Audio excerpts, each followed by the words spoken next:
Good afternoon from the 104.5 The Zone Studios. I'm Joe Hunk. As day one of Titans training camp is in the books. Right after practice, Will Levis, Big Jeff as well. As Jamal Adams spoke with the media, and when Jamal was at the podium, he did say that the Seattle Seahawks asked him to transition from strong safety to the linebacker position. He said no, and that is why he made his way to Nashville. On 3 is reporting that the NCAA is expected to approve increased scholarships across multiple sports. So now in 2024, football teams can give out 85 total scholarships. If this is approved, it will jump up to 105. For all your foundation repair waterproofing needs, you need to visit USSTN.com. Breaking news at once on your home for the Vols. This is the flagship station for your Tennessee Titans. This is 104.5 The Zone.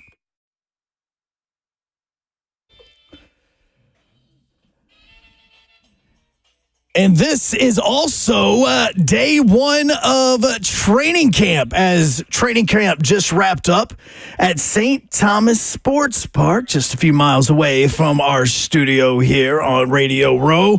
As I am Joe Hunk, and he is the hitman, the birthday man, Blaine Bishop. Yeah, you got a birthday. You know, that whole birthday thing is going on, man. Welcome back. I was celebrating on my time off, so it's kind of it's kind of morphed in. But I'm used to always being at work because I was always in training camp during my birthday.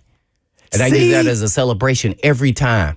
It's weird when you actually are available now on your birthday. You're like, wait a second. Yeah. I was always in camp. I'm preparing for camp. So for those times, did you ever, like, after camp go out to practice, like go out to dinner or anything like that, or celebrate it all or anything? Or was it just you were in camp and that was your focus and it was just a day? Oh, no, it was just a day. Yeah, no doubt. Yeah, you could call it boring or what, but I would celebrate it before I leave with all my family before I left. Right. Yeah. So, no, I never really got to. You know, what happens is, as an athlete, throughout your whole entire life, especially football players, my birthday was always during training camp. So you get used to not celebrating it on its actual day. It's no different than when you get to play a football game on Christmas or Thanksgiving. You know, you then are not with your family on those given days if you're playing on those days. So you got to look at it like that, and it kind of followed throughout my life. It really didn't, you know. Yeah, normally my birthday, which comes up next month, is going to be August 26th. It normally falls on around the first week of the college football season. So normally that's every single time I'm going, oh, okay, cool. Well, I'm not doing anything. Well, your celebration is to go on and watch the game. And that's what it was. For so many years, my gift or a present that I would receive would be tickets to a college football game somewhere. That was what it was. Hey, we got you tickets to the Chick-fil-A kickoff, or we got you tickets to this game or that game. That was always the birthday present. So because I needed to go, been working in this business, you know, like, you have to be paying attention to what the teams are doing. So you can't really do anything if they're playing. Yeah. So that's kind of what it is. Just like I was also training camp or anything. I was also celebrating, you know, hey, just having the privilege and the honor to actually get to play in the National Football League and to do something. Actually, I've got to do 2 things that I've dreamed of doing. I wanted to be a commentator. That was my initial goal, and to play in the National Football League. So I always felt like it was a privilege to actually be in camp on my birthday, and that was the actual celebration for me. So, I was always pumped up. I used to get juices and everything. I'd be pumped up about practice and training camp, while most guys are, you know, like, oh, my God, we got to do the test to come back. And, you know, I loved it. And I would be I'd be pissed if I had to get first place. Oh, first place in all the tests? Oh, yeah. What are the tests? Because this was one thing I was going to ask you about. I don't know what their test is. It was, you know, I forgot what they call it. But anyway, you're going across 6 times and you got to do the test so many times across the field and meet a certain time. I think I was first. So you got excited about, you were just ready for that, just to get to I wanted to show how much I put in work and that nobody was going to be close. Yeah. Until watch this, until one time somebody beat me. I was so perturbed. I was so discouraged, and that's when I knew we were getting better talent. It wasn't that I was getting older. It's because we got better talent. When Samari Rowe beat me and Javon Curse beat me, that was the one that really hurt me. When Javon Curse, because he was a defensive end. I don't care how much freak of an athlete, I didn't care. And when he beat me on his time, I was just, you got to be freaking kidding me. So, I was determined that next year he wasn't going to beat me. But say, did you go right back into the gym? Like right after that, you're like, all right, we got to get to work now. I mean, we started practice, so it kind of went away and came back. But every time I'd see him, I'm like, hey, man, somebody must have messed up with the clock.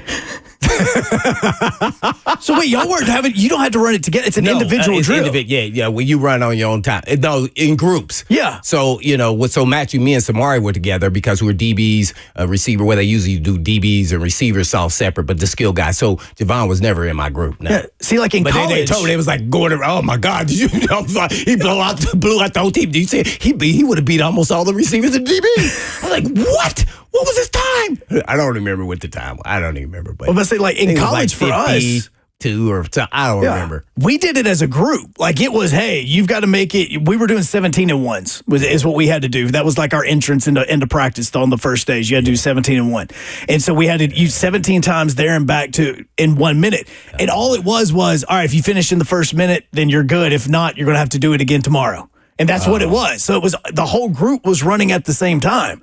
So individually, like that's even more of focuses on you and you're ready to go. Because you got individual time. You don't have enough timers to do a group. So, enough people, coaches to time everybody. But it was tough though. But I always wanted to be the king of the hill, that just to show that I'm putting in that kind of work that nobody could touch. So that was when that probably happened in 99, maybe 2000. Well, in 2:20, Jordan Dajani is going to be joining us from CBS Sports as he was out at practice today over at St. Thomas Sports Park. We're going to see who had to put in the work for them and who put in the work for the Titans, because Titans were on the field afterwards. Will Levis, Big Jeff, Jamal Adams all spoke with the media, and now we're full go, man. I mean, it is all full go. Will Levis talking on it, and I know that there's been a lot of highlights and stuff that have been kind of popping up on the screen about everything. But one thing that was really interesting is he got asked the question about, with all the contracts going on in the NFL and how big they're getting now,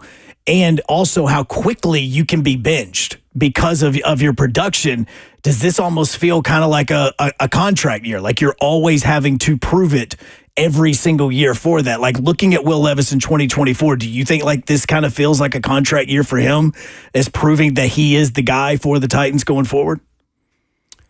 Well, for me personally, so I'm always going to give you a viewpoint of where my mindset was. And to me, it's the elite players. Every year was a contract year, regardless if you had a contract or not, or if it was contract year. So whether I was a franchise tag, which I was, or I'm in a contract year, it didn't matter. You were going to get the same Blaine Bishop. You're going to get the same Will Levis. So to me, those are signals to me. If I'm a GM, if a guy plays well during his contract year, that's a signal not to sign him. Reason why I say that is I want the person who plays consistently throughout his career, and he then tells you who he is, not when he's going after the money. So to me, every year is your contract year. And if you don't play like that in the National Football League, you will not reach the success that you need to each and every day. And that means you're not putting in the work until you're motivated by the money. If you're not motivated by the passion and the love of the game, then I don't want you on my team. So that's kind of where I don't even agree with that kind of question, because it should already be known. And so we don't know that about him because we haven't seen him but in 6 games.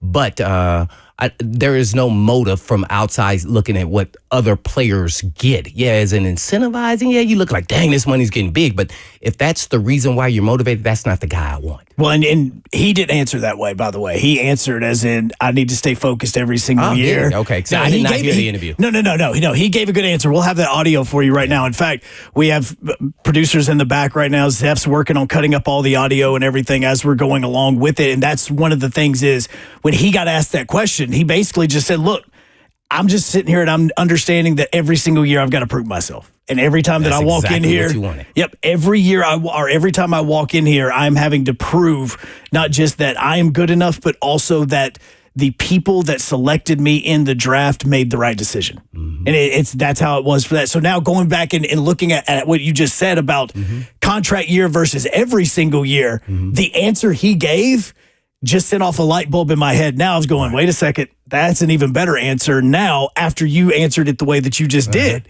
So, like, I love that you answered it that way because now I'm going, wait a second, let us give a good answer. Over the years, and I love him truly, and he was probably in one season the best defensive player I ever seen put on a Titans uniform, and that was Albert Haynesworth.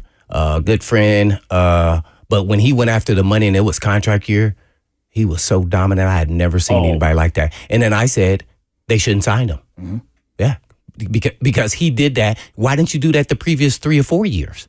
Sorry. No, that's not the guy you want. Because if he went at it like that then for the money, as soon as he gets the money, I call it in the NFL when your pockets get heavy. So when your pockets get heavy, all of a sudden, you ain't as hungry. No. So I want the guy who's hungry all the time to be the greatest and best player that they can be with the God-given talent that they were given. So, I'm a real big proponent of that. And unfortunately, I used him as an example, but I've told him that numerous times. But man, he was phenomenal. But I wanted to see all that all 3 years because he had the ability. It was there. It didn't go anywhere. So why don't you do that the other 3 years?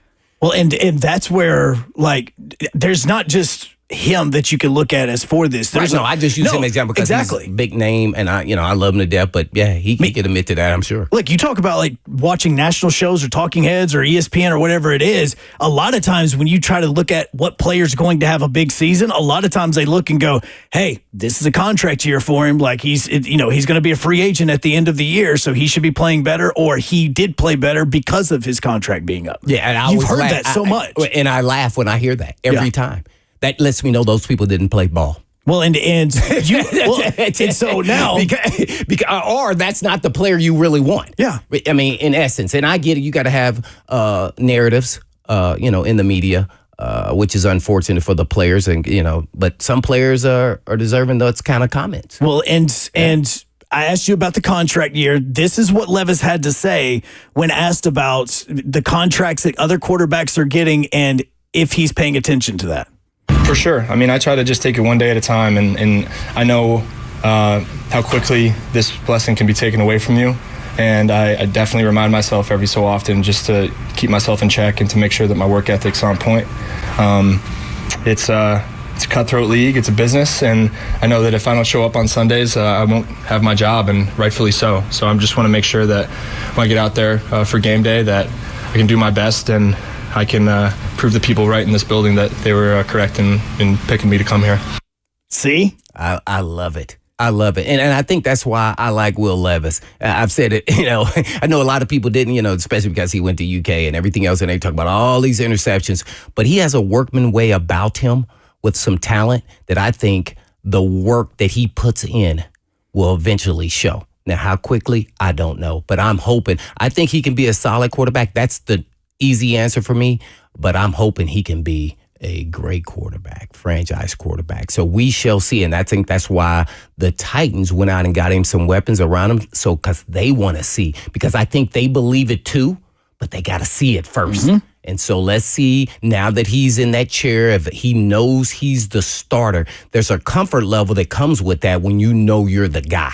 It didn't matter what position, but for sure, the quarterback. So I'm interested to see how well he plays from beginning to end, and I want to see how he responds to adversity, because he's going to have some. He's going to have a bad game. He's going to throw a bad ball, and it's about how you respond to that adversity to determine your success. Well, and he talked about that comfort level that you were just talking about. We'll have that when we come back. 615-737-1045. Before that, though, let's head out to Spring Hill. Lauren, welcome in. How's it going? Lauren. I'm doing great. How are you guys? Doing well, Lauren, man. What's going on? I just wanted to say happy birthday, baby. And if you haven't watched Russian Doll, that's the opening scene. Happy birthday, baby. Oh, okay. I'll make sure I check it out. Oh, I got you. And I love your shirt. Oh, thank you. Yeah, that's Psycho Bunny. Oh, I love it. That's the brand anyway. And I hope you have a great day. I just wanted to say happy birthday, and I'm so ready for Titans football season and all things good. Tutu and Blue. Yes, let's go. Tighten up. Yeah, thank you, Lauren. Thank you for that. Man. So yeah, I get energy. Just oh man, just when the seasons, I get all kind of energy. It's just like it just energizes the bunny. It's like it doesn't go away. No, the energy level today compared to just yesterday. I mean, just yesterday. Like, I mean, just the city, the field, waking up today, every bit of it. It's like there's a different energy because training camp has started. Phone lines are open to you at 615-737-1045. You can get on the F&M Bank chat on YouTube, Facebook, as well as Twitch as you watch Zone TV. As I'm Joe Hunk. He's the birthday man, the hitman, Blaine Bishop. I'm saying it all day. Blaine Bishop, brought to you by All Four Seasons Garage Doors here on 104.5 The Zone.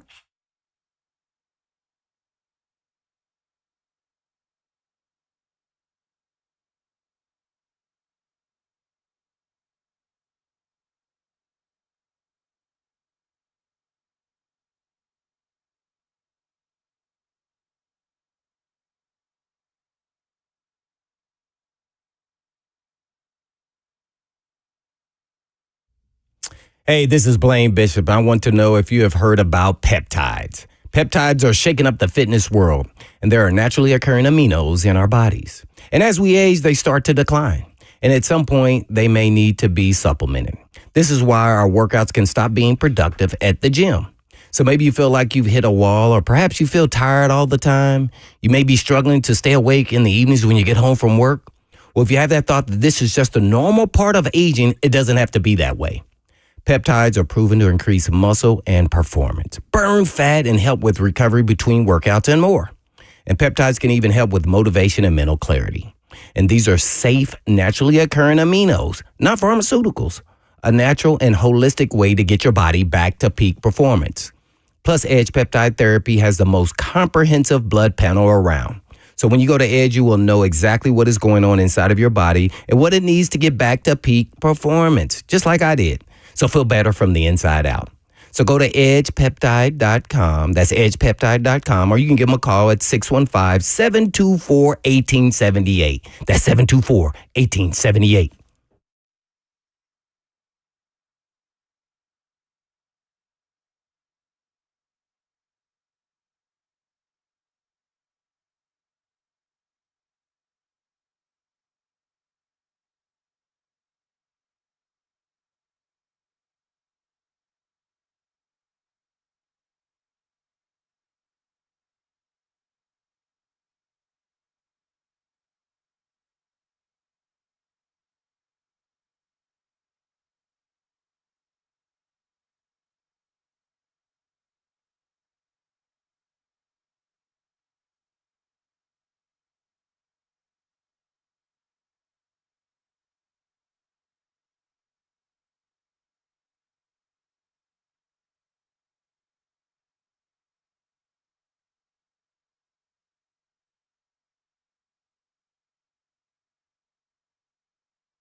The F&M Bank chat is wishing Blaine Bishop a happy birthday. Dewey Cheatham in-house said happy birthday, Blaine, just a few days before his wife's birthday.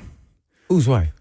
Dewey Cheatham and Howe. I don't know which one of the three. No, my wife's birthday is in March. Well, I'm about to say, is your wife's birthday coming up too? No, it is in March. Yeah, so you've got a Fulonzo says happy birthday, Hitman as well. So you can wish Blaine a happy birthday, 615-737-1045. Or you can get in on that F&M Bank chat at YouTube, Facebook, X, as well as Twitch as we continue here on 104.5. Do what? Yeah, Twitch, please. Twitch, please. Don Davenport. Yeah, Twitch, please, and on that thing. So training camp, day one wrapped up. And before we wrapped up ourselves, you were talking about Will Levis's comfort level going into this season and about how he will be more comfortable in 2024. He was asked about, matter of fact, it was Jim White that asked him about how it's different coming into this training camp as compared to coming into last year's training camp when he was a rookie. And here's what Will had to say. I think just stress levels are way down. I think also just having the games and reps that I did last year throughout the season, I was able to kind of just settle me into this job and understanding kind of what it takes. And, I'm harder on myself than I'd like to say a lot of people are. So I understand that about myself, and that can be positive and it can be negative. And I think there was times last year where that was a little negative for me, just with all the pressure and stress that I kind of put on myself in certain situations. But I've been able to kind of use it in a more positive way this time around because of the confidence that I built and just the comfortability I have now with my position with this team. It's confidence level. Comfort level. Yeah, man. I resonate with some of the things he said there, and I think that's why I like his personality. And I just said he just needs to taper down the linebacker part of him as a quarterback to make sure he can stay healthy, which he kind of addressed a little bit too there. But I think as an athlete, once you get to a point where you know you're the guy, you gotta remember now, last year he was coming as a rookie, so that's a whole nother level. Quarterback, another level. Then he was kind of rotating with the 2s, 3s. He was really a 3 and then he became a 2, and then he got nicked up. He did something to his leg or groin, or I don't remember what it was, something minor to that extent, but he couldn't practice. So that hurts in the development, and then all of it during training camp. And then now at this time, he comes in as the number one. He is the guy with a new staff whose background is offense and quarterbacks. So I think that puts him at a different comfort level. And whenever you're going into your second year, and now not only that, he is the guy, I think there's an air of confidence that you've kind of seen a lot of different things. Now, and there's not a lot of things that people can throw at you. Now it's about getting comfortable with your teammates, and now you almost could, throw the ball with your eyes closed. I mean, to a certain extent. So he's trying to develop the chemistry with his teammates. Now he's learning a new offense. So there's going to be still some form of maturation for him at quarterback because it's the harder position, especially mentally. But once he gets all that down, that could take, it could take literally 6-7 games in to get to there on a fast track. So I'm just hoping that he gets there sooner or later because of his confidence and where he's at, and he knows and understands who he is and what he can and can't do. So at this time in his career. Well, and people forget because of how much has changed since last year at this time and this year at this time. You were talking about the injury. He missed 2 of the 3 preseason games. Yeah, remember, he didn't even injury. play, right? I mean, it was like, oh, man, this, so theoretically, Malik was ahead of him because of that injury, because he wasn't practicing, even though in theory he was ahead of him. But at practice, then you can't just throw him back in there because he was still kind of competing at that time. So he was really a 3. So to see where he came from and then how he got in games and he was playing really, like he had nothing to lose. Mm-hmm. And I say that because sometimes he was just throwing it up there and he was like believing in his receivers. So with a bad offensive line at times. So with pressure on him, really a lot. And he got lucky too. They got drops some interceptions. But I really like his personality, and I like how they're grooming him. You can see from afar the coaching staff and head coach Callahan and crew really with his mindset and being maybe a faster decision maker with the ball. And that way, then it doesn't lead to you getting yourself into trouble. So we shall see if they really give him the quarterback thought process of how he's supposed to make decisions and when he's supposed to make those decisions in game live. And you can only do that in a game. Looking at my sheet that I have right here, because no, we didn't talk about this beforehand. So just a second ago, a little while ago, Will Levis was asked about decision-making between year one and year two. Yeah, everything is live. I wasn't even. Even before you and I, we talked during what we call that fan up first hour. Yeah. You and I talked a lot more about Jamal Adams than with Will Levis. Oh, yeah. And so we're sitting here and you're talking about things, and as you're talking about them, I'm going, Yep. Matter of fact, I'm glad you said that, because Will Levis took a lot of deep shots last year, decision making, figuring out when to check down, when to go deep, things like that. He was asked about that today, about changing his decision making process going into the second year.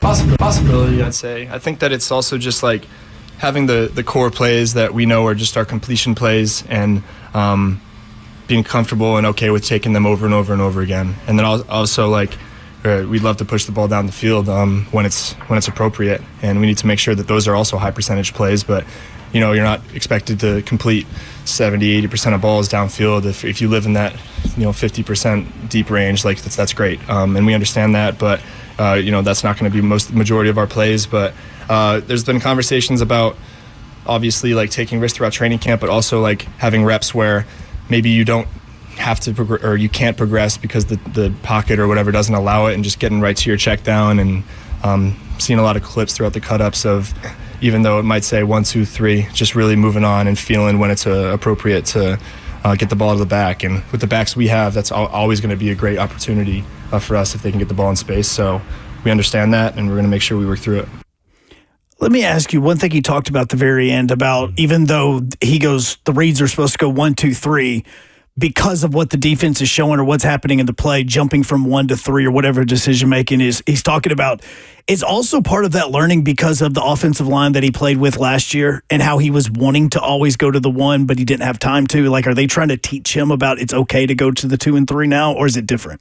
No, I think they're trying to teach him that. Hopefully, protection. It's progression reads 1, 2, 3 based off of the play and based off the defense. What they're doing. Sometimes you can get skewed. I'm just being transparent. Is you can get skewed in that they change the defense at the last minute, and then now your receiver isn't where you're at, and then you say, why did the quarterback throw it right there and nobody was there?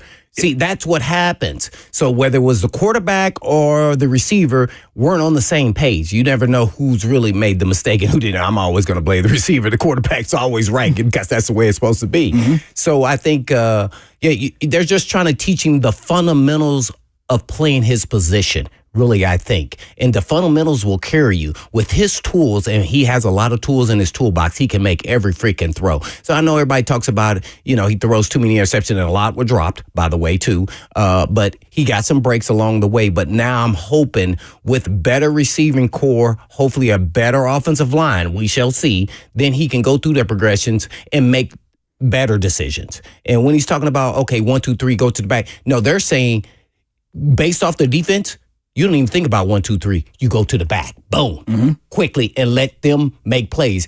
A quarterback initially, really, in all essence, is a point guard in basketball.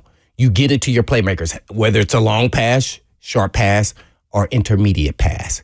And how often are you going to throw the deep ball? I think he loves the deep ball, to be honest, and so do the chicks, by the way. Oh, they do, absolutely. They love But in essence, as a quarterback, you're probably not going to throw that many deep balls. That's why you want the accurate quarterback, which he has to prove he can do it on a consistent level, game in, down out, every game.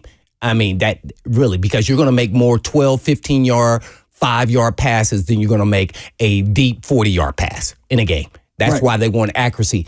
People fall in love with all the tools and the big arm, But guess what? There's a lot of quarterbacks that didn't have the big arm that still had a lot of success in this league because they were smart and they were strategic and they were accurate with the throws that matter. They were smart with the decision making. Like again, we always use it as like a negative term when it comes to college football. You'll hear, oh, he's a game manager, which I think at times Will Levis got called game manager for when he was at Kentucky.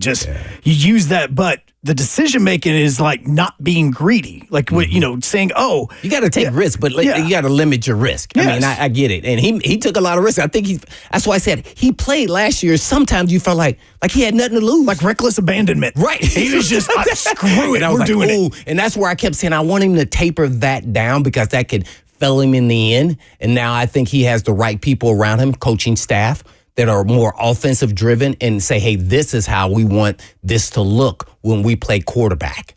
And then I'm sure all he had to do, if I'm in their shoes, I'm showing them Joe Burrow making decisions. And you can do just exactly what it is. And by the way, you have even a bigger arm. The difference between you and Joe Burrow, he's making better decisions. Yeah. And remember, who did I say I like as my quarterback? I didn't say Mahomes. No. I said Joe Burrow. You've said Joe Burrow, because of his decision making. And he's good with all the intermediate throws. He hits them on point and he gets it to his playmakers on time. And that's what you want. So if he can duplicate that, even close to that, with the weapons he have, oh man, the sky's the limit for the Titans. I just hope that it all comes together because remember, the one thing that really, really makes a successful team is chemistry. Yep. And that takes time. And I just don't know if they're on that warp speed. They went to wherever to get chemistry. I forgot where they said they went. It's Cabo, wasn't it? It's Cabo. Right. So, to work and like have some fun and put your hair down and relax a little bit, but also get some work in. So chemistry is key in football because it's not a one-man show. No. It's an 11-man show on a team that got to work as one. And that is really underrated throughout sports, but more so to me, in the NFL. And Broderick on the F&M Bank chat echoes what you said. He goes, turnovers is his biggest concern when it comes to Will Levis. He threw 6 interceptions last year, but he had like 12 interceptions dropped. And to him, that's worrisome. I don't know if it was that many, but it was definitely 6 or 7 or so. Yeah, you got lucky. And then Dewey says, hopefully this offensive line is much better where Levis will have enough time to actually check down to read number 4, read number 5. Depending on now, that's a lot of time in the pocket. Right. But the other person that that was at the podium today, which is somebody we've talked about for a few weeks, was Jamal Adams. And right now we're going to head to Nashville. Kyle calls in. He wants to talk to Blaine about Jamal Adams. How's it going, man? Hey guys, good to talk to you. Hey, what's going on?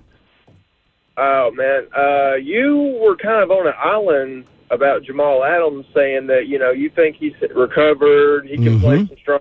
He's not going to be the guy at the Jets. He won't be the guy the first 2 years over All-Pro at Seattle. But hearing him talk and his leadership, I thought he was a cancer, but no, it turns out, like he was saying, that he's got buddies up there still asking for advice, and his heart is in football. He is a dog, and you called it, man. And I really think, I don't know if he can be as good as Hooker, but I think he'd be better in Moden, so that's what we're looking for minimum wage.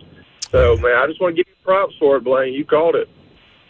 Yeah, and I was just hoping I could be right because his health is really the determining factor in all of this. I thought he was more than a box safety, and I think people use that in a negative connotation. He's not just a box safety. Let's don't get me wrong. Now, is he really good at that? And he's done some things that box safety nobody's ever done. 9 sacks.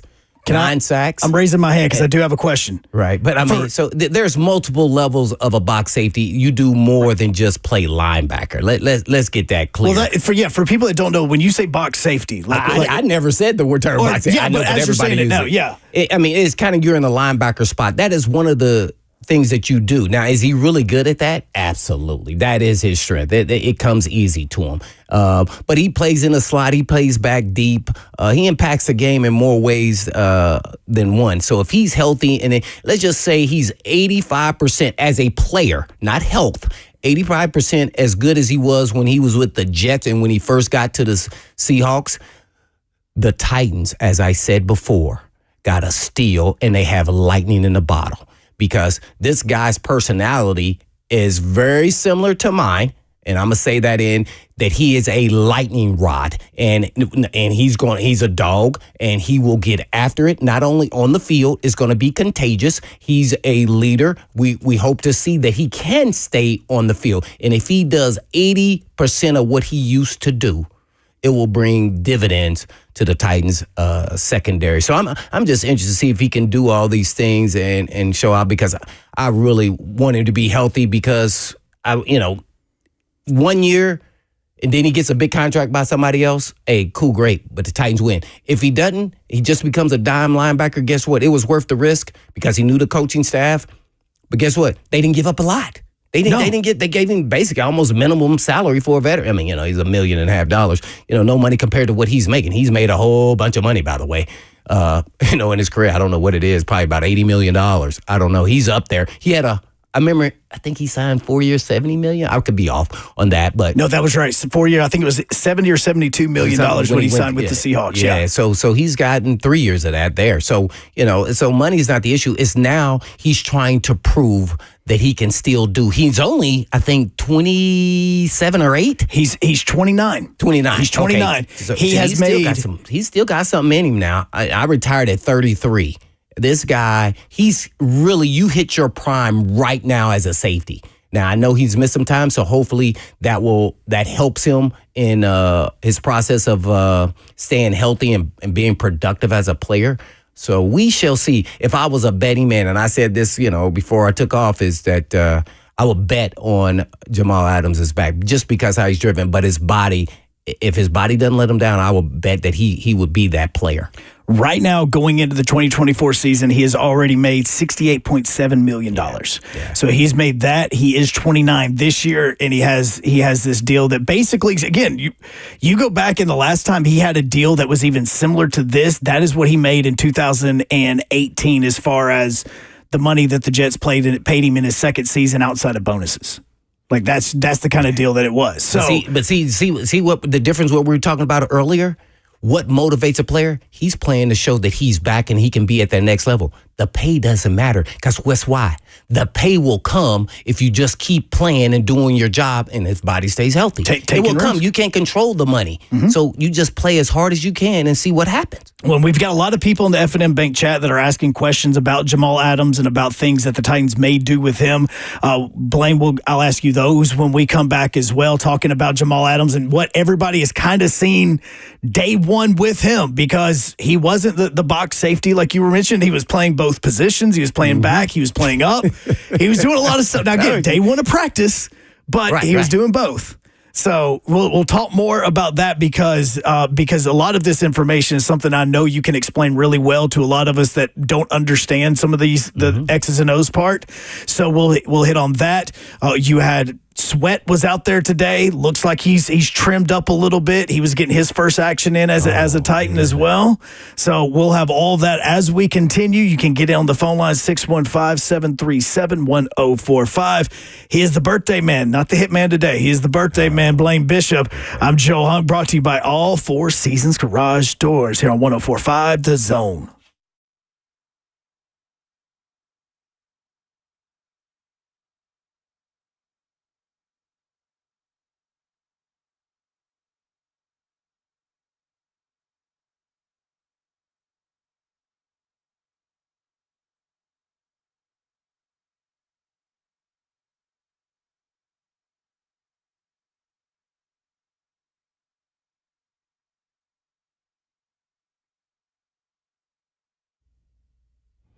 For many of you who have lived here a long time, you already know Eurofix has been in Middle Tennessee area for your European car repair needs now for 24 years. We've gotten to watch them grow.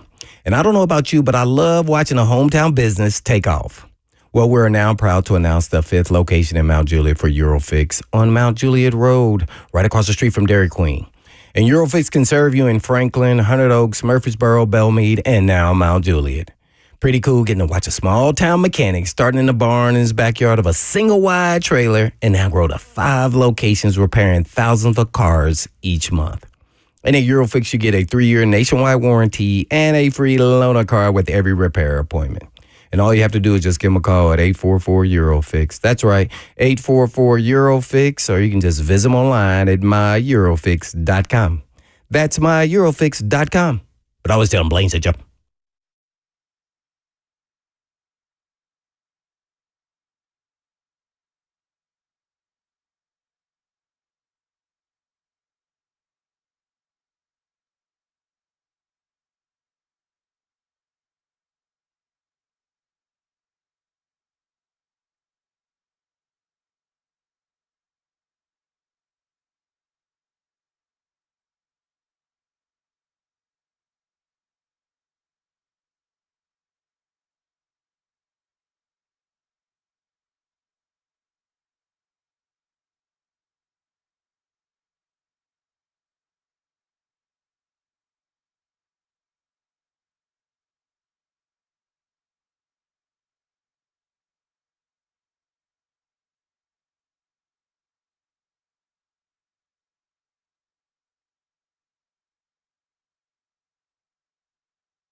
Coming up in about 33 minutes from right now, Jordan Dajani of CBS Sports is going to be joining us as he was out at St. Thomas Sports Park for Titans training camp, day one, as it wrapped up a little while ago. We'll have, not to mention, more press conferences tomorrow, but you're also going to have RK Dub as well as the Buck Rising Show back out there tomorrow morning, broadcasting live as the Titans practice continues there as well. So a lot of those things are going on as we speak. I see something in the look in your eye right now.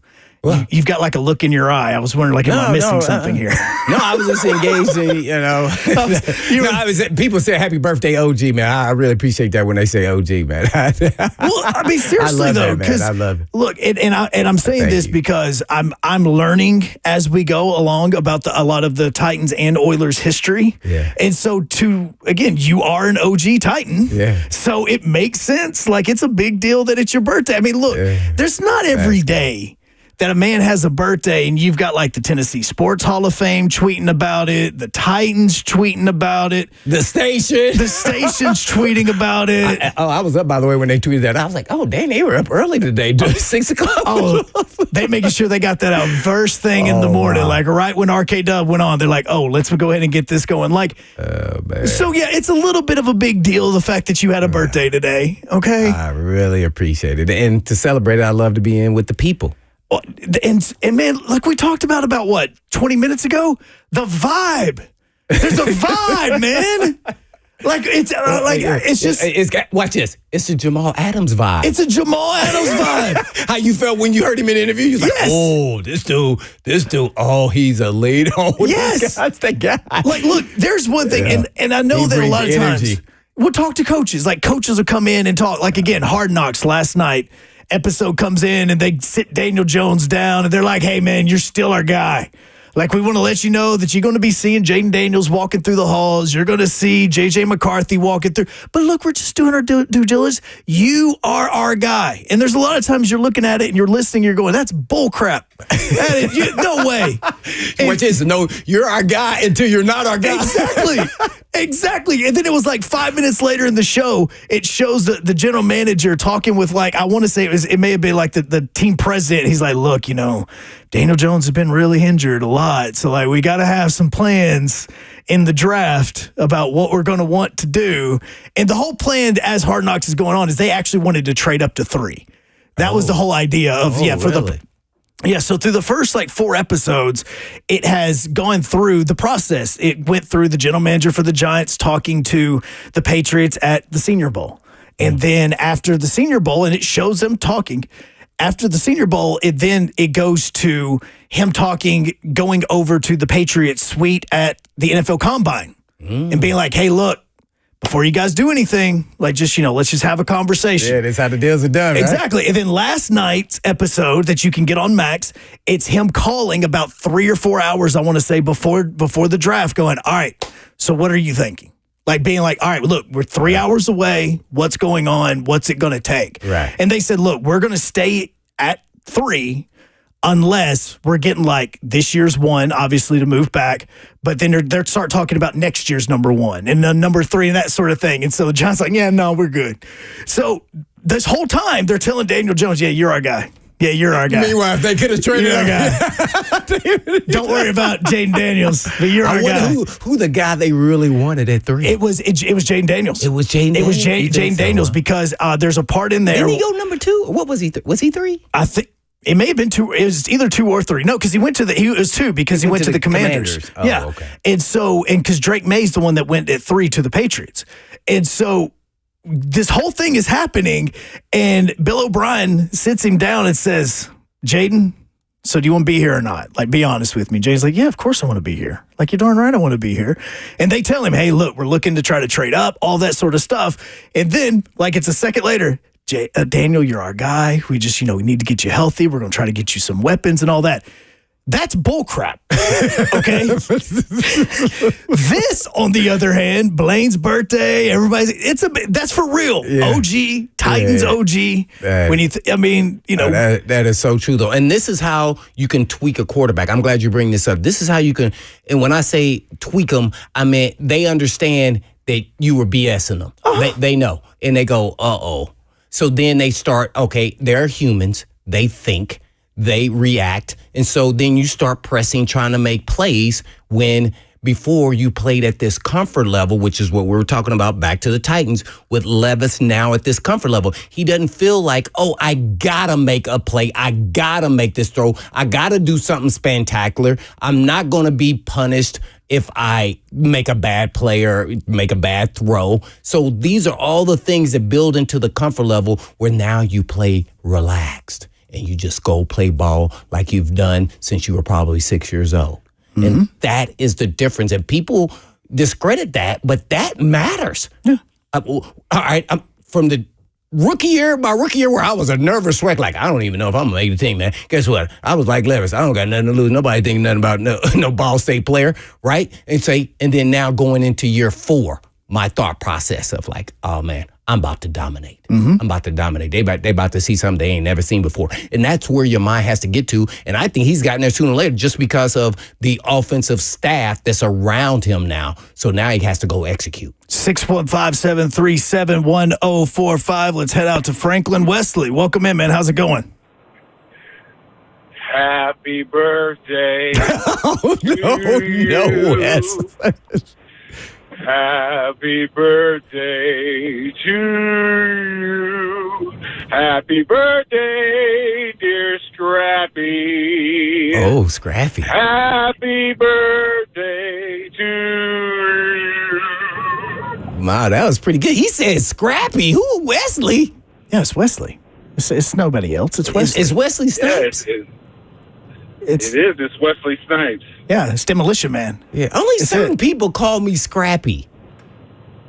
It may be somebody that called you Scrappy yesterday. Well, I wasn't here yesterday. I know, but there was somebody else that was here yesterday that called you Scrappy. That's all I'm saying. Oh, was it? Yeah. Oh, you're right. That's why I said that. B-Hop, right? Yeah. Okay, that's why I said only certain people call me Scrappy. And when I say certain people, it's not just, it's numerous people that all play with me because I was given that name by a certain player on the team. So when he said Scrappy, I'll go, Happy birthday, big boy. How you feel? I feel pretty good. Yeah? Yeah, you sure this is Wesley? Yeah, this is Wesley. You Wesley used to live with Snipes. me, remember? I don't know. It's Simon Phoenix, man. From Phoenix? Big dummiest B-Hop. What you doing, man? Is this Wesley B-Hop? Yeah, it's Wesley B-Hop Snipes. It's Wesley B-Hop. I feel terrible because I forgot that today was your birthday. I should have sent you your birthday notification early in the morning like I usually do, but I dropped the ball today, my brother. But I do want to wish you a very happy birthday, tell you how much I love you, and you have the best day because it's your day. All right, I appreciate that, brother. Yeah. I know all of us are on a group thread, and then that happens. Sometimes some guys forget, and then other guys don't. But it's cool, man. You're all good. You sang, so that was top notch, and we're saving that. There you go. All right, brother. Y'all have a great show. Talk to you later. Thanks, Wesley. Thanks, Wesley. What, did you know that right from the beginning, or did you know afterwards? No, I did not. So here's what I knew as we're about to go to break. B-Hop texted me asking if it'd be like, hey, let me call in and wish Blaine a happy birthday. And then I took the phone call, but I had not gotten the notification until after I'd taken the phone call. But did you know that was him? No. You didn't know that was him in the beginning? Not in the very beginning, no. But as time went on, I started seeing, when he said Scrappy, that's what gave him away. I would have never known. Oh, yeah, no, he told us about the Scrappy yesterday and about calling you Scrappy. Yeah, he explained where that came from. Who did he say said that? He said it came from he called you Scrappy because of Scrappy Doo. And about how feisty Scrappy Doo was, and how he's ready to hit anybody, and how he's ready to go, and that's exactly how you were. Yeah, that was only in game day, but people take it out of context. Like I was like that at practice. I wasn't like that, but I was never getting any fights at practice. No, not like fights hit. I mean, but I'm talking about hitting people like that. Jamal Adams, what we want to see from him in Chicago hit. That's what we're talking about. In a game. Yeah, 615-737-1045. Well, yeah. Joe, no. People have no idea. I had to do that to even survive to play in the National Football League. That is, you go ask anybody that I was playing college with, they be like, no, Blaine was kind of chill, right? When I got there, I one day saw how I looked in practice after somebody kind of got after me, and I was like, oh, that ain't never nothing that I'm going to ever say that I'm a part of that. I mean, I got smacked. And I was like, okay, when I go out here on this field every day, I'm going to play as though it's my last day. And I'm talking about even at practice. And so, that's kind of when it started. And I had to have this toot about me that it was all about business. And when we go out on the field, it's all about business, whether it was practice or if it was in the game. And that is the birthday man, Blaine Bishop. I'm Joe Hunk, brought to you by All Four Seasons Garage Doors here on 104.5 The Zone.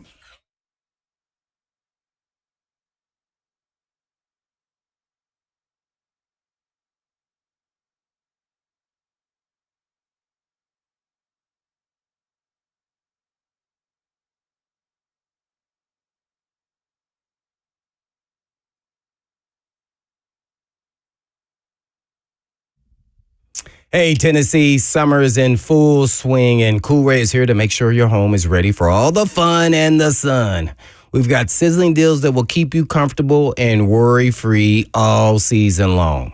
So ensure your family stays hydrated and healthy with free water quality testing, because nothing beats a refreshing drink of pure water on a hot summer day. So get ready for summer activities with a $500 off tankless water heaters and $250 off tanked water heaters. Perfect for endless hot water when you need it the most. And don't forget, keep your home cool and comfy with a $49 AC tune-up. And make sure your air conditioner is ready to beat the Tennessee heat. This summer, let Cool Ray take care of your home so you can focus on making family memories all over the place. So call us today and take advantage of these scorching hot deals.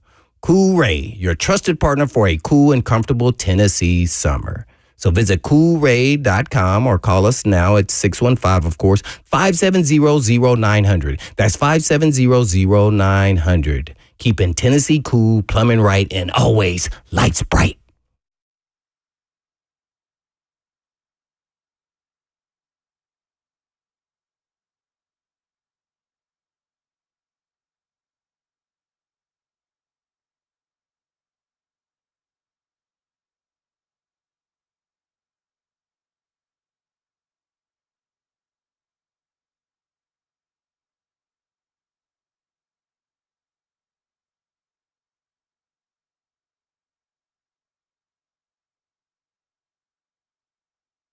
So many people trust Two Rivers Ford. Football players, working moms, business owners. Why? Because Two Rivers Ford has been doing business with integrity for decades. Two Rivers Ford, the South's most trusted Ford dealer.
You ever wonder why so many pro athletes go and use stem cell therapy?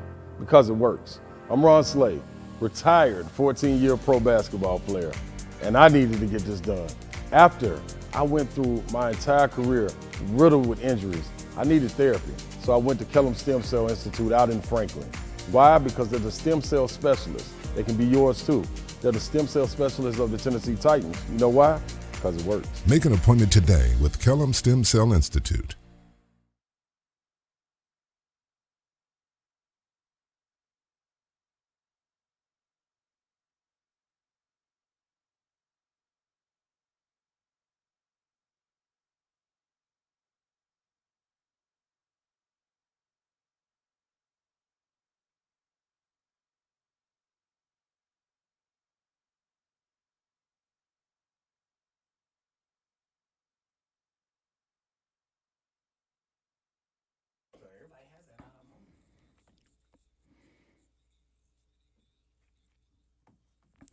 Good afternoon from the 104.5 The Zone Studios. I'm Joe Hunk. Day one of Titans training camp is in the books. Right after training camp wrapped up for the day, Will Levis, Big Jeff, as well as Jamal Adams spoke with the media, where Jamal Adams was honest about the reason why he was in Tennessee. It's the fact that the defensive coordinator made him feel like he was coming back home, and Seattle actually wanted him to transition to the linebacker position. The University of Tennessee is one step closer to getting going on the construction of the Neyland Entertainment District, as they have officially selected the designers and developers. They're just waiting for the final approval. Don't forget that project is going to connect Neyland and Thompson Bowling Arena together. That will have restaurants, retail, and entertainment districts, very simple, or similar to the Battery, or what we could be seeing here in Nashville right beside the new Nissan Stadium. For all your foundation repair and waterproofing needs, you need to visit USSTN.com. Breaking news at once on your home for the Vols. This is the flagship station for your Tennessee Titans. This is 104.5 The Zone.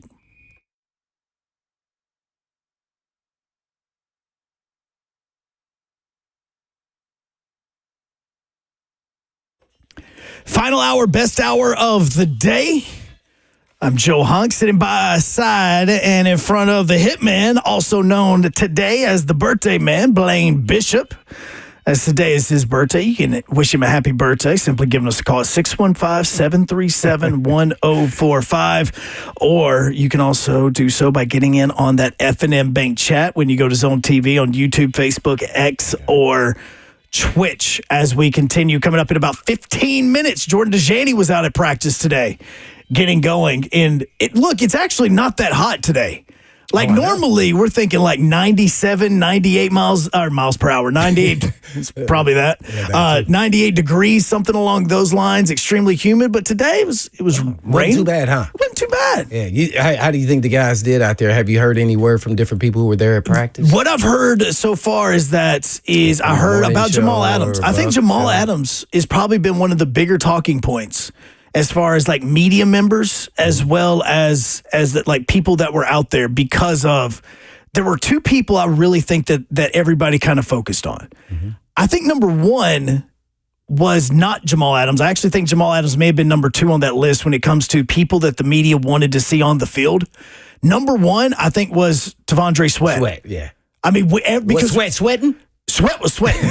And Sweat looked like he'd been sweating before he got to camp. It looked like he's been working. Yeah. Now, my question, though, is like, think about this season, because we've talked about J.C. Latham to an extent. We've seen the videos of him working with Olga and Bertha and all this other stuff. Yeah, very mature guy. Extremely mature. Mm-hmm.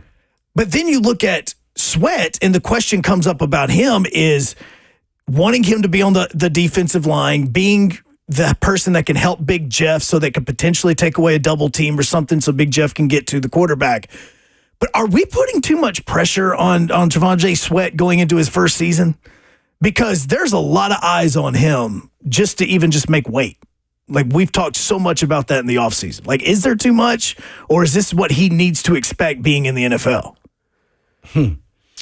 Well, we haven't really seen him. You only practiced one day during the OTAs, right? In mini camps and everything else. So I think that comes with the territory. And sometimes players don't expect it. They think they can continue when you're a young player. When you first get drafted, you think you can continually just do what you were doing, what you did in college, where you have to turn it up a notch and become a pro. And I think he's found out sooner than later that he's got to become a pro. And he has to stay healthy. He didn't practice, so I don't know what his extent of his injury was, but obviously he was out there. And I kind of follow him on social media because, sometimes you get a negative connotation. And for me, I wanted to give him the benefit of the doubt because I want to see a pattern of history, as I talked about before, not a one-hit incident when someone, makes a mistake off the field. So I hadn't seen the pattern over any years, just the one time. And people say, oh, you did it right before the freaking draft or whatever it was. Was it bad timing? Yeah. And, was it dumb? Yes. Okay, everybody makes bad mistakes, but at the same time, he didn't show a pattern of that. So I gave him the benefit of the doubt. Now, is he going to have to be lighter to play in the league and it has success based off where he was drafted compared to what he did in college? Absolutely. Those are going to be the expectations. So when you're a second-round pick now, Derrick Henry was a second-round, you're expected to come in and contribute right away. So, no, I don't think the expectation. Now, I think he's going to be, a dominant force like Jeff Simmons. Now, that is no. I don't think so. Not first year. Now, maybe he's capable at times to show flashes of that, and that's what you want to see on a consistent basis, that he can be out there down in and down out, even in passing situations. So we shall see. So the expectations are he needs to contribute enough to help ease doubles on Big Jeff. And that way they start saying, oh, well, we may have to double this guy too.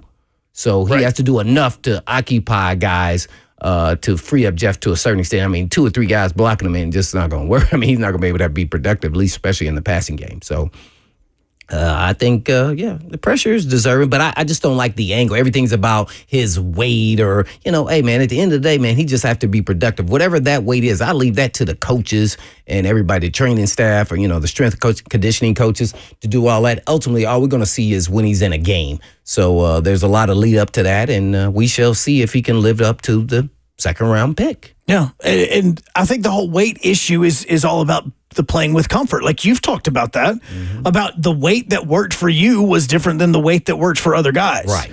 And, he joked about, if I could just lose 20 pounds or whatever, I'll be a Hall of Famer, or however he said it, just jokingly, after he was drafted. Right. But the whole weight, it's all about simply being on the defensive line and being able to assist Big Jeff. Like, is that how we're going to judge his success in 2024? Like, he's going to have some impact plays. There's no way around that, especially in the run game. That comes probably easier to him than everything else. But he is a pass rusher. I know it didn't show in the stats, and I watched numerous games of him in college, at least his last 2 years, and he actually was right. He had a lot of pressures for a big man, and I was really impressed, thinking based off what everybody was saying about him, about he wasn't a pass rusher, and I go, well, I don't know if that's true. Like, I'm watching him, he's getting after the quarterback, just unfortunately, the quarterback's in the process of throwing the ball multiple times. So the reason why I say he probably has to get down and wait, because guys are going to be a little more athletic. They're going to be faster. They're going to be a little more agile. So he has to trump that by being maybe 20 pounds lighter. Now, 20 pounds sounds like a lot to most people, but when you're a big man, 20 pounds, they can lose 20 pounds in literally 2 practices. Yes. Yeah, so it's not as big as that. And I watched him. I follow him on IG. This dude's out here running with guys at Texas wherever heck he was training, running up and down the field and talking about he going to prove that he can be in shape, in better shape than most people think. So I want to see if he can do it. Because if you're going to post that on IG, that means it got in your head. That means now you're determined. Now I want to see that determination every day at practice. Well, and 3HL talked to a lot of his Texas teammates while they were at SEC Media Days last week, and they talked about how great of a player he was, how amazing of a teammate he was, and they talked very good about him. But the other player that gets talked about kind of in a negative way as he's come to Nashville, and he's only been here for 2 weeks, maybe, Jamal Adams, and everybody's paying attention to him. Obviously, we know what you've said about him over the course of today's show and the shows before that when he was just signed. But Jamal Adams did speak with the media today, and one of the reasons why he signed with the Titans was because of Denard Wilson, and for one thing that he was looking for that Denard Wilson said. It means everything. And, obviously in my process, that was probably the main thing. Obviously being around Denard, being around Jack and Frank Bush and those guys, again, it's almost like home base. Those guys raised me, and, I'm just grateful to be back. Guys raised him. I mean, Hey, man. So they know who he is, what he's about, what wraps and makes this guy who he is. And I think that's underrated. I wasn't concerned. I know everybody gets caught up, and I get why. I get why, how he was utilized, what has been his strengths, his injury history. I get it. All I said was if he is healthy, he is going to be lightning in a bottle. And because this guy is different. He's wound a little bit different when you get out there, and he is contagious as far as his leadership and his style of play. And that's what they want. I wish I could say what I want to say on air, like what we used to use as a phrase for that. It's called hit, stick, bust, you know what, and keep going. Right. And that's what he is. Well, and we can just term it as he's a dog. He doesn't, when he gets out on the field, lights click on, and when the lights get bright, he gets bigger. And that's just how he plays. And that's who he is. And we talked about it on air. We've read about it. Everything that kind of went wrong last year in the past couple of years in Seattle with the injuries and everything, the way that he was acting about not being at the stadium and things like that. He was asked about what he's kind of learned about himself over the last year because of everything that happened in Seattle. It's been really tough. I've realized that you can love the game, but the game doesn't love you back. And I've realized that, no matter what, you got to keep your head down and keep a close circle because, everybody's going to change on you. I was at the top of the chart, the highest of the highest, the best of the best, and I was at the bottom. And now I'm working myself right back to the top. That's what it's about for me. And obviously just being down for, a year, not being able to walk. I was in a straight brace for, 10 to 15 weeks, not being able to, shower by myself, get out the bed by myself. I was in a wheelchair. Humbling beginnings, you know what I mean? And it wasn't even about football. It was more so just about life. A lot of things kind of happened over time. I just buried my grandmother. So, I've just been focused on my family and what makes me happy. Outside noise is just outside noise. Everybody can have their opinion about me, and that's fine. But at the end of the day, I'm just going to continue to be myself, be a great guy, which I am, and be a great teammate. That's Jamal Adams. Jordan Dajani was out at practice earlier today as well. He joins us next as we continue, as he is the birthday man, the hitman Blaine Bishop. Jay Bryant says on the FNM Bank chat, happy birthday, OG. You can wish Blaine a happy birthday as well by getting in at 615-737-1045. Brought to you by all Four Seasons Garage Doors. This is 1045 The Zone.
F&M Bank chat is still blowing up with birthday and happy birthday wishes to the Hitman. Tori says, happy birthday, Hitman.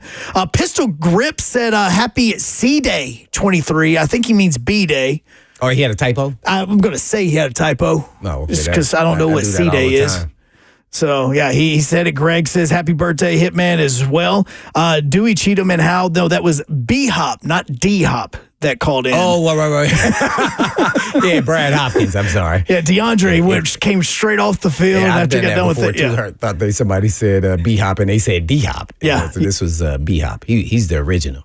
Yeah, absolutely. So it is Blaine Bishop's birthday. Also, before we get to Jordan Dajani, one thing we may hit him with here in just a little bit is the fact that the 49ers say that Trent Williams was not at practice today because he is holding out because of contract-related issues. So the left tackle, which I think maybe a year or two ago was considered the best left tackle. Oh, no, he's the real deal. Yeah. I mean, he would be a guy that I would make sure watching film as a safety that I do not come across his path at any point in time.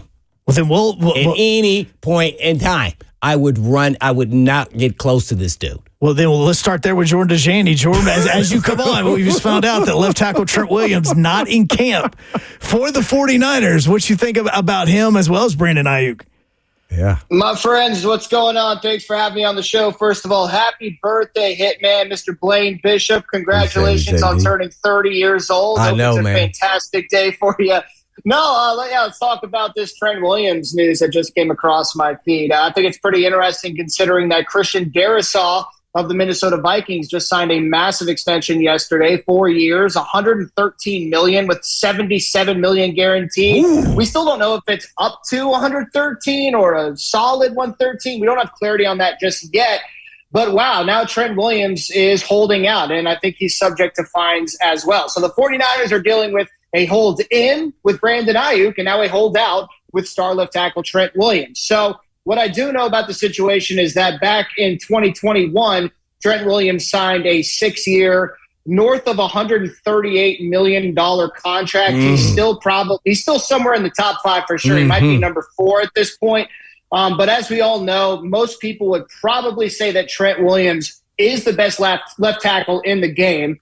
And you would imagine that San Francisco can hopefully get this situation finalized by giving him a bump in pay. The other thing I don't know is the structure of the contract, right? It was a 6-year extension in 2021. But as we know with some of these contracts, some of the guarantees aren't, as fluid throughout the length of the contract. So that's another thing left to really think about. Matthew Stafford went across a similar situation this past week. Yet another storyline that we have to pay attention to as the NFL wakes up to training camps. Well, and Spot Track answers that question for you. Just a second ago, they tweeted out that Trent Williams has 3 years and $77.25 million left on his contract with the 49ers. However, the early/full guarantees on the deal expire in 2024. There you go. So it would be a cash flow situation, at least from what I'm looking at with this Spot Track tweet. So he's looking for more guarantees or full guarantees on the deal. Yeah, so there was that. And then also you were out at practice today, Titans practice. We've been talking about a lot of things that we have seen and heard, but what about you when you were there? What were some things that you were noticing? Yeah, I mean, it was a lot of fun to be back out there. I will say, I probably can't answer every specific question when it comes to specific players, but I was trying to soak in everything I possibly could. I think the number one thing that really jumped off to me was the defense bringing the energy, right? And we kept hearing about how Titans defensive players were telling us, throughout the offseason that the new defense was going to be aggressive, right? But, I mean, they really took it to another level in this training camp session. That was my main takeaway. Jeffrey Simmons and Arden Key, when they weren't trying to physically fight through offensive linemen, they were on the sideline barking at the offense and talking up their teammates as well. And it was more than just that. I mean, whenever a player made a catch or a running back burst through the line of scrimmage, he was attacked by these headhunters looking to knock the ball loose. So even on these plays where the play was basically over, you had to deal with the defensive backs closing in on you, and they weren't trying to tackle you. They were trying to punch the ball loose. So even incomplete passes, when the ball hit the ground, the defense treated it as if it was a fumble. They were picking up that loose ball and trying to take it back the other way. So the defense definitely brought the energy. That was one of my biggest takeaways from Wednesday's practice. He is Jordan Dajani of CBS Sports, joining us on 104.5 The Zone. Well, I guess first and foremost, we have to talk about how did Adams, Sweat, even the punter, Stonehouse, how did he look? I heard he was out there. Yeah, that was one of the other big takeaways for sure. Ryan Stonehouse is back. And, I mean, I know that everyone saw that gruesome injury he suffered last year. So it was amazing to see him back on the practice field and punting the ball, by the way. And we were allowed to shoot videos of him punting the ball. So he's obviously making tremendous strides in his recovery. With Jamal Adams, you know, I did pick up some of the plays that he had during 11 on 11s, but you know, I think it was awesome to see him at the podium. I think he made a pretty big impact on the reporters, just with how well spoken he was on his past, right? You know, from his journey from being the best safety in the NFL to someone who wasn't viewed as an elite talent anymore, dealing with numerous injuries. And, you know, how he's relying on God and his unique abilities to get back up and still be that elite playmaker. So, you know, a lot of people were wondering if he was brought in to be this kind of hybrid linebacker. I certainly was one of those people because I was a little underwhelmed with how he's performed in pressure, especially man-to-man over the past few years. But, you know, I think it was a solid signing given the price tag because it wasn't a huge chunk of change the Titans gave him. He has a lot of familiarity with Denard Wilson, of course, who made him into a Pro Bowl safety. And on top of that, his versatility. I mean, this scheme is going to be aggressive, so you want an aggressive headhunter, a leader on defense who can play that big nickel, play different spots on the defense. So, yeah, I can say I'm a little more excited for Jamal Adams after this one practice session. Well, we got to ask you about Sweat. How did he look? Was he sweating a lot? And as well as, how can you not talk about Latham and Levis as well? Oh, man, Sweat was sweating. But to be fair, so was I. It was cloudy outside, but it was really hot. I'll give you that. No one wanted to sit by me in press row. I was sweating everywhere. So it was good to be outside. But no, Tavondre Sweat, I mean, that was the headline for me entering today. That was the one player I was the most excited to see. And, you know, looking at the other reporters and where exactly their attention was, they probably shared the same train of thought. So Tavondre Sweat is one of the biggest human beings I've ever been around. He certainly can move well for his size. I'm not going to argue that he was one of the most spry defensive tackles going through some of the positional drills. But it was good to see him, one, on the practice field and taking part in practice with his teammates, but also he took part in some of the 11-on-11s as well. And I wanted him to continue to take a lot of these 11-on-11 reps because, again, I was really excited to see how his bull rush was going to fare at the NFL level. But, you know, one of my favorite things that happened at practice was probably, you know, as I mentioned, the defense was very vocal. And DeAndre Hopkins even got in the mix. He was talking some smack to the defense, talking some smack to Tavondre Sweat as well. So it was a very good day of practice, in my opinion. And one of the reasons why is because we got to see Tavondre Sweat out there on the field. I guess lastly, I know we're always going to talk about the quarterback, but, you know, nobody's, you know, not overlooked the offensive lineman there that went first pick there, J.C. Latham. What did he look like out there moving around with this aggressive style defense? Yeah, you know, I think he looks solid. I mean, I think it's a tough ask to be able to contain the very athletic Arden Key coming off the edge, but I thought he was pretty solid. I mean, with J.C. Latham, you know, talking to him after practice, he told us how he really had a focus on pass protection, compared to run blocking, because run blocking is definitely more of an attitude, being aggressive, being an alpha on the move. But with pass protection, those are what those left tackles like Trent Williams are paid to do. So he wanted to get something like 1,000 pass sets in this summer to work on different angles, technique. And he told us that he believed that he showed some of that improvement in his first practice. And speaking of Trent Williams, he also mentioned that he worked with Trent Williams some this offseason. So that's really good to hear when we're talking about a rookie left tackle with a ton of potential, trying to establish himself early because he's going to be called upon to be a day one contributor for this Titans offense. There you have it. Jordan Dajani, NFL writer for CBS Sports. Well, and obviously when you're talking about Levis, everybody's paying attention to how the wide receivers looked in this. You know, Calvin Ridley, yes, Traylon Burks, those types of players that we're seeing on this. Like, how did the offense look when it came to getting the ball out of Levis's hand, smooth, anything like that? Yeah, Calvin Ridley is a really slim dude, but he's so good in and out of his routes, and I'm sure you guys have talked about that a lot. But you know, DeAndre Hopkins is the same guy. He's great at finding those holes in the middle of the field against zone coverage, and we saw a little bit of that on Wednesday. But, you know, I'm writing a whole column looking at some of my takeaways from today. But one of the things that really stood out to me was Will Levis completed a couple of these nice like touch pass sideline out routes, during 11-on-11s. He had a nice pass to Nick Westbrook-Akine, a nice pass to Calvin Ridley. And what's interesting is that Levis told us after practice at his press conference that those kinds of throws are going to have to be a big one in their offense. So expect a little bit of these timing routes, working toward the sideline, relying on the quickness and athleticism of those talented pass catchers that the Titans brought in this offseason. So I thought that was something to note as well. So the timing routes looking like that's going well with this team as well. So going into this with the offense, like day one, it's obviously not day one under Brian Callahan's system, but you're talking about they've went through OTAs, mandatory minicamp, and now they're in the training camp. Did it look like a day one to you when it came to the offense and the way things were running, or did it look a lot smoother than that? Well, yeah, so that's a good point by you. And like all my takeaways, of course, like it's impossible to make these grand declarations about what Tennessee's offense is going to look like in 2024 after just one day of being out there at training camp. But I mean, there were certainly some mistakes. It did look like a day one install, if you will, and some basic level things come with a day one install. So one thing I noticed too was that, Will Levis spent a lot of time passing the ball, trying to complete passes across the middle, complete passes effectively with good footwork in the flats. And that was notable to me because this was the quarterback who led the NFL in 10.3 air yards per attempt back in 2023. So it did seem day one, along those lines, right? We're trying to understand where our attention is going with our progression and our footwork when it comes to passes out into the flat and some of that short stuff. There weren't big bombs going down the left sideline to Calvin Ridley today in practice. Well, and the other side is, we're focused so much on the passing game, but there's also a running back, not battle going on, but you've got two guys behind Levis that Tony Pollard, Tajay Spears, they're going to be playing into this passing attack as well as the rushing game.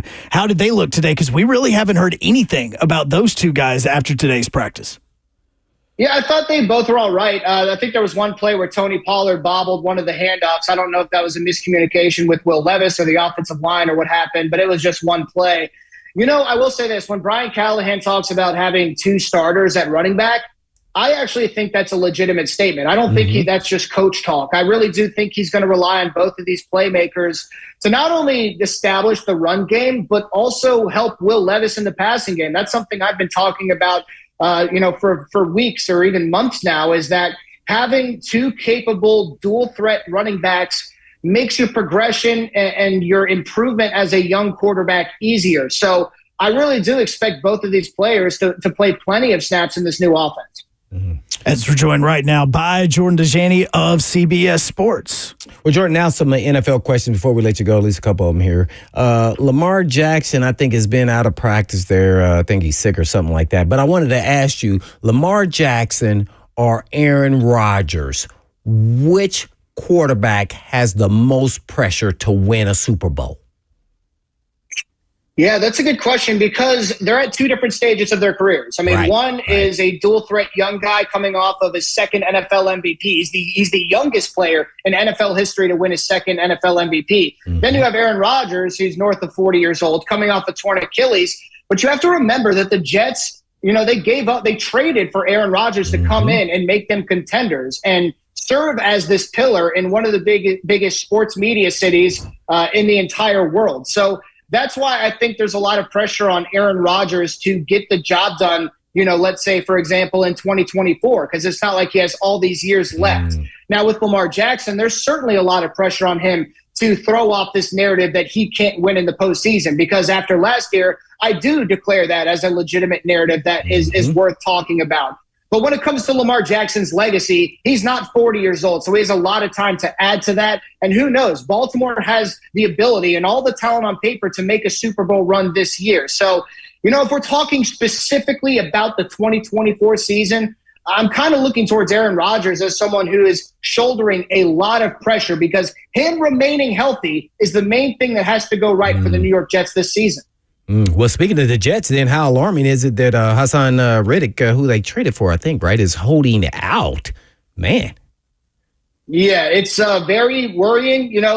As you mentioned, the Jets, they gave a conditional third-round pick to the Eagles this offseason. And he's holding out. And it was interesting because when he was traded, the Jets reportedly offered Hassan Reddick a raise from the $14.5 million he's scheduled to make this year, but he declined whatever offer was made. But they still went through with the trade. And according to reports, Reddick reportedly wants this $25 million or so annually, which is a bit wild because he wants to be paid somewhere around the top 5 of highest paid pass rushers. So I expect the Jets to get a deal done and certainly give him a raise, but I also don't know what he's realistically looking for. We've seen teams do things like add extra incentives and such. So Reddick is subject to these, I think, $50,000 fines for each day he misses. Mm-hmm. He's not on his rookie contract, so those fines are not waivable by the franchise itself, which is motivation for him to return to the fold sooner rather than later. But I agree with you. I think this is one of the more major storylines to pay attention to with training camp. One fun question here. I may be forgetting a quarterback, a rookie quarterback. Drake Daniels are there with the Commanders. Drake May, J.J. McCarthy, and Bo Nix. Maybe that's who else I'm going to add to this. Who is more likely to start first of those?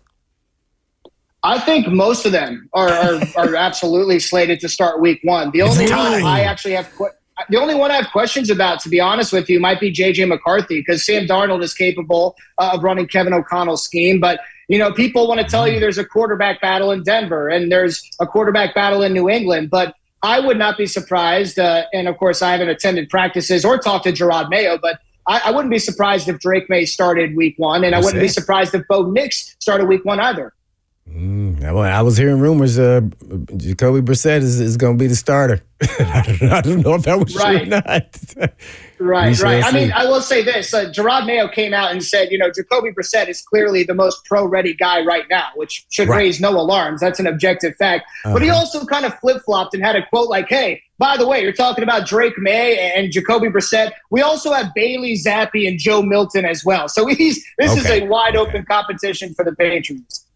All righty. There you have it, Jordan Dajani. Yeah, and in fact, I don't even think J.J. McCarthy was taking first team's reps today at training camp. And I'm going to have to admit, I love me some Sam Darnold. I know people throw him under the bus. I love his talent.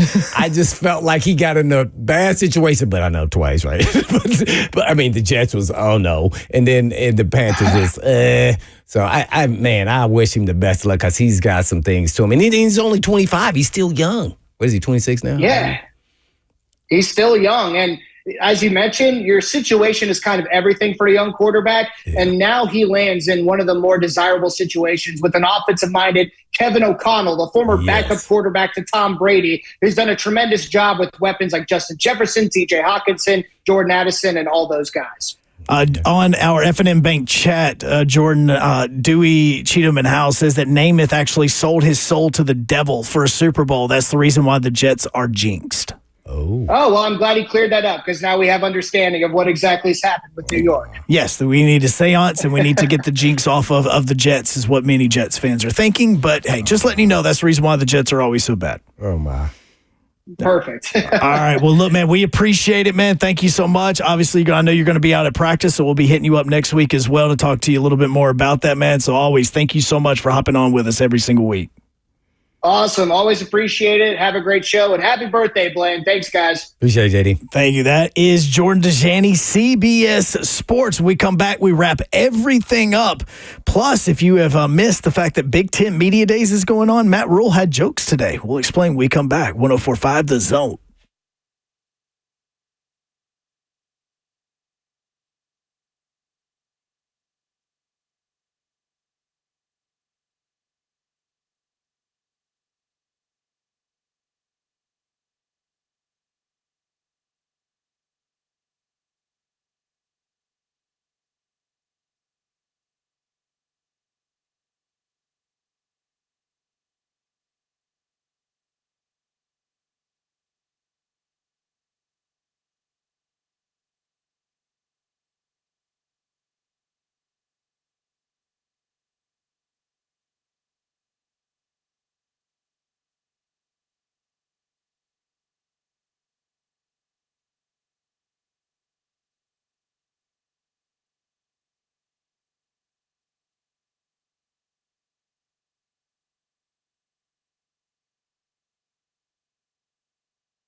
So Blaine just asked me as we're wrapping up.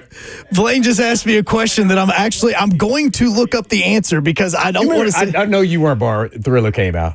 I'm like, it was a big deal. Yeah. Oh man. I'm looking up to see what. No, Thriller was released. Tell me. I'm gonna guess 86. No, I'm wrong. Nope. Before then. It was before then. It was 1982. Oh, damn. I was born in 84. So it was before me. It was before me. Oh, man. Thriller was 82? 82. Oh, I was 10. when it was released, it was actually it was actually released as a single. Yes, it was. In November of 1983. That's when they still had MTV. Yes. Video. Yeah, that was, when they actually did it. Huge. Yes, because isn't the Thriller video like 8 or 9 minutes long? Because it's like a short movie. Oh, man, it was crazy insane. I remember when that, It gave me nightmares when I was a kid. Oh, Thriller did? Yeah, Thriller did. Because I was like, when I was like 3 or 4 years old and I'm watching MTV or I'm watching, some music channel and it pops up. I mean, it's him as a zombie. It was kind of creepy to a little 3-year-old. Oh, yeah, I can see that. 4-year-old.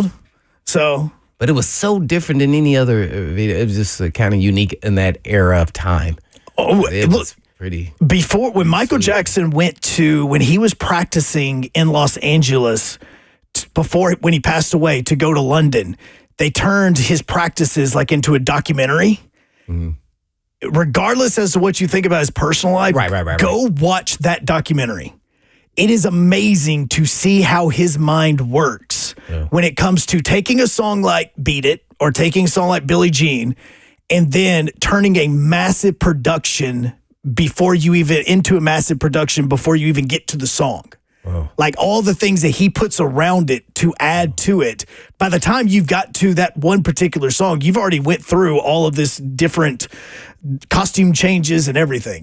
His mind was absolutely amazing when it comes to coming up with stuff like that. Yeah. So, 1983, November 11th, 1983 was when they released Thriller. Odd, it was after Halloween. Because you know what I'm saying? Like, it's a Halloween song. You can watch us on FNM Bank Chat, where you can chat in the FNM Bank Chat. You can watch us on YouTube, Facebook, X, and Twitch on Zone TV as people continue to wish Blaine Bishop a happy birthday in this as well. Now, the other thing that we said, and I said this before the break, Matt Rule had jokes. Big Ten Media Days is going on. Now, Matt Rule, that's it, former head coach of the Carolina Panthers. Right. He is now in college. Do you know who he coaches for? I forgot which team he went to. No, Nebraska. He is a Nebraska Cornhusker. Oh, it hit me at the last minute. Yep, he's a Nebraska Cornhusker. Only reason why that hit because I know someone on their administration. Yes. Associate athletic director. By the way, Nebraska is a low-key fun team to play as in the college football 25 game.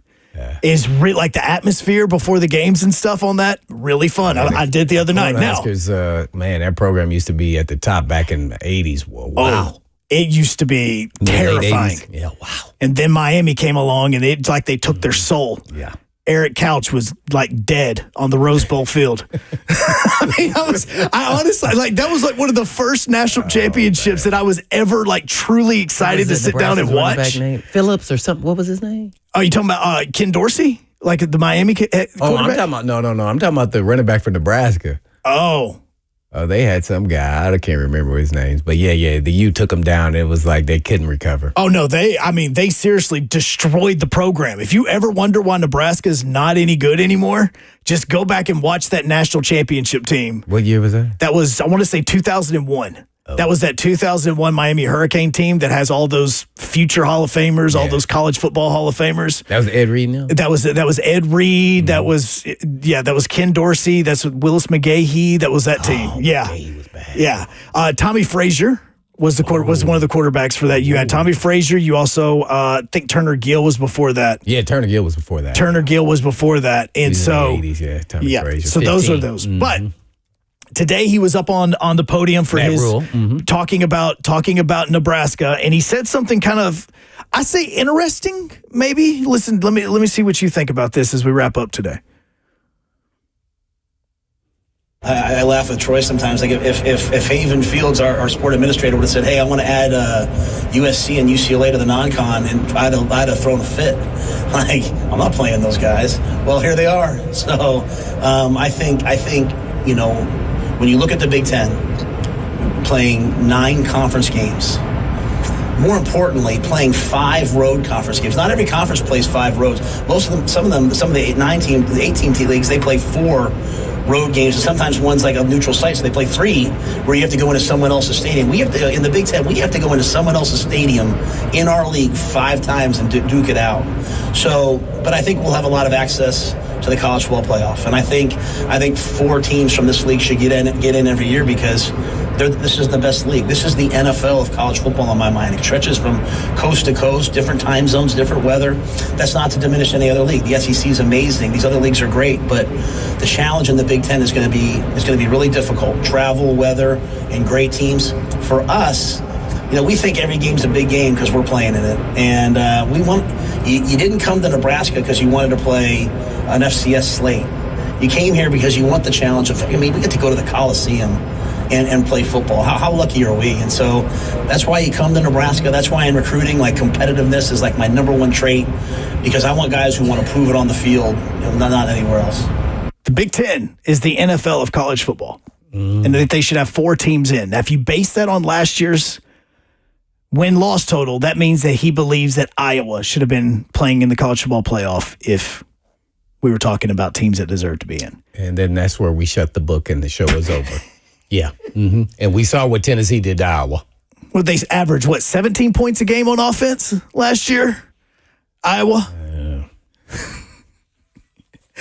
As Blaine shakes his head, we will be back tomorrow, 1 o'clock. You have about a good 9 more hours left in your birthday, so enjoy the rest of your birthday, sir. Thanks for all the birthday wishes. I appreciate that. But as always, Joe. In the meantime. And in between time. Peace.